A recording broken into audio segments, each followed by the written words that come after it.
Have you ever been scrolling through your phone late at night, trying out all those goofy Snapchat filters just to kill time? Yeah, me too.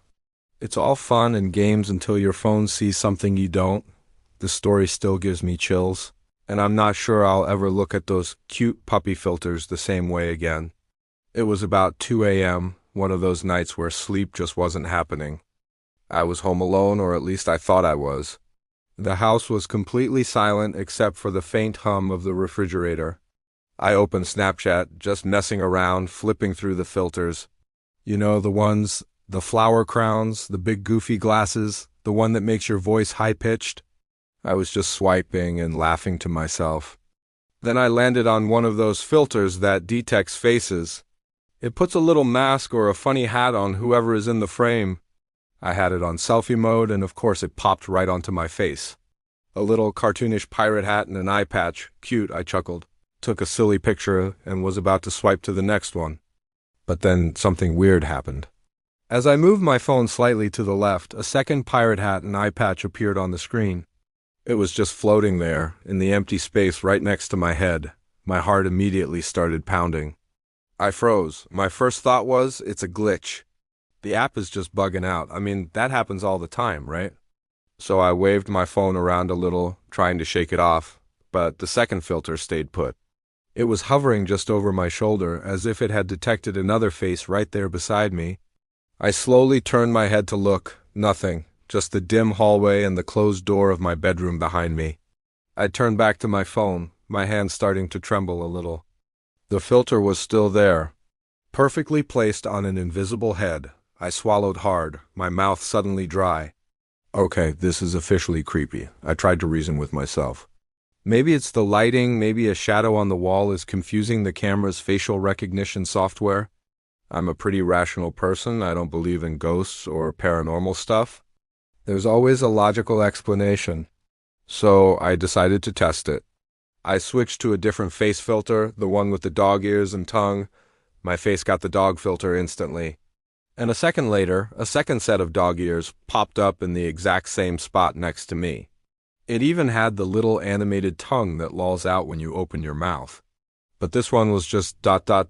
motionless. At this point, my logical brain was at war with the primal fear that was starting to creep up my spine. I was alone in the house, and my parents were out of town for the weekend. No one else had a key. I live in a quiet neighborhood, and I always lock the doors. I stood up slowly, my phone still in my hand, pointing it like some kind of high-tech ghost detector. The second filter followed my movement, staying right in that spot relative to the wall behind me. It was like whatever it was seeing was stationary. I took a deep breath and decided to try one more thing. There's a filter that swaps your face with another person's.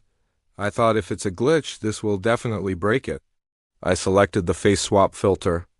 My phone screen went blank for a second as it tried to find two faces. My face appeared in a small circle, and then my blood ran cold. In the main part of the screen, where my body was, a face appeared. It was blurry, distorted, and pale. It wasn't mine. The features were smudged like an old, water-damaged photograph. But it had eyes. Dark, empty sockets that seemed to stare right through the screen. And its mouth was open in a silent, horrifying scream. I screamed and dropped my phone. It clattered to the floor, the screen now dark. My heart was hammering against my ribs so hard I thought it would burst. I scrambled backwards away from the spot where the face had been until my back hit the opposite wall. I couldn't take my eyes off the empty space next to my couch. The air felt heavy and cold. I didn't dare pick up my phone. I just sat there, huddled on the floor, shaking for what felt like hours. Every little creak of the house made me jump. Every shadow seemed to move. I was too scared to move, too scared to even breathe too loudly. Eventually, the first rays of sunlight started to peek through the blinds. The morning light had never felt so welcome. It was like a protective blanket, chasing away the terrifying darkness of the night. Only then did I feel brave enough to move. I crept over and snatched my phone off the floor, half expecting that horrifying face to still be on the screen. It wasn't. It was just my normal lock screen. I didn't open Snapchat. In fact, I deleted the app right then and there. I couldn't bear the thought of what I might see if I opened it again. I spent the rest of the day with every single light in the house on, even in broad daylight. When my parents came home that evening, I didn't tell them what happened. How could I? They would have said I was imagining things, that I was just tired or had a bad dream. Maybe they would have been right. Maybe it was all just a series of incredibly specific, terrifying glitches. A perfect storm of software bugs and an overactive imagination fueled by late-night loneliness. That's the logical explanation, right? But sometimes when I'm home alone at night and it's quiet, I'll feel a sudden chill. I'll get that prickly feeling on the back of my neck, the one that tells you you're being watched. And I'll remember that pale, screaming face on my phone screen. I'll remember the dog ears floating in the empty air beside me.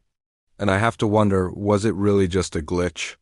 Or did my Snapchat filter show me something that was really there, something that's been in my house all along, just waiting in the dark? I haven't used a face filter since. Some things are better left unseen. Thanks for listening to my story. If you've ever had a creepy tech experience like this, let me know in the comments. And don't forget to subscribe for more spooky stories. Stay safe out there.